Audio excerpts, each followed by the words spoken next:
নমস্কার আপনাদের সবাইকে আমার আরও একটি নতুন ব্লগে। আপনারা কেমন আছেন? আশা করি আপনারা খুব ভালো আছেন। আর এখন বিকেল 5টা, আমি কিছু জলখাবার বানাতে এসেছি।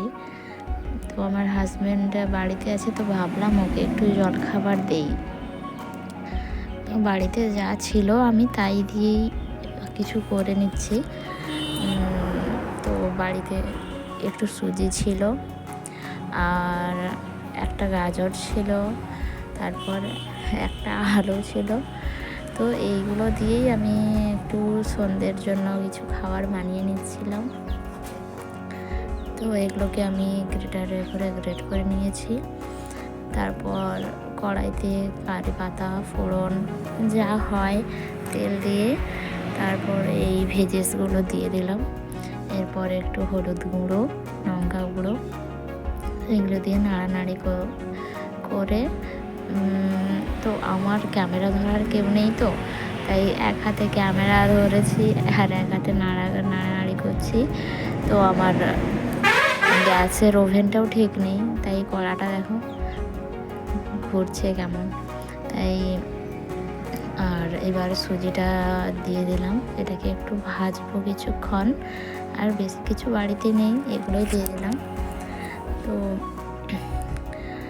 আর আপনাদের শরীর কেমন আছেন জানাবেন, কারণ এখন যে ওয়েদার, সে ওয়েদারটা প্রচণ্ড খারাপ। আমার তো নিজেরই শরীর প্রচণ্ড খারাপ, ঠিক মতো কথাটাও বলতে পারছি না, এতটাই শরীর খারাপ আমার। পুরো গলা ব্যথা হয়ে গেছে ঠান্ডা লেগে। আর বাইরে যা কুয়াশা হচ্ছে সকাল থেকে, মনে হয় বৃষ্টি হবে। আমাদের এখানে এরকমই মেঘের ওয়েদার দেখাচ্ছে।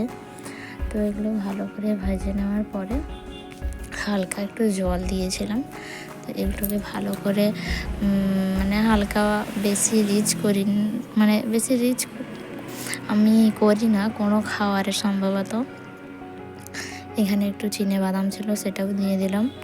তো এটা ভালো করে নাড়ানাড়ি করার পরে তো হালকা একটা টিফিন হবে, এই আর কি। আর বেশি কিছু মানে এর সাথে একটা তরকারি হলে ভালো হতো, কিন্তু এখন সন্ধ্যের টাইম তো হালকা হলেই ঠিক আছে। তো আমি আরেকটু জল দিয়ে দিলাম, কারণ সুজিটা আরেকটু সেদ্ধ হতো। তো একটু জল দিয়ে আবার এটাকে নাড়ানাড়ি করছে,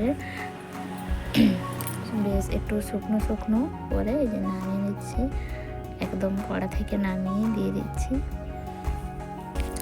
তো আরেকটু সেদ্ধ হতো আমার মনে হলো, কিন্তু তাড়াতাড়ি একটু মানে খিদে পেয়েছে, তাই ভাগ করে নিচ্ছি।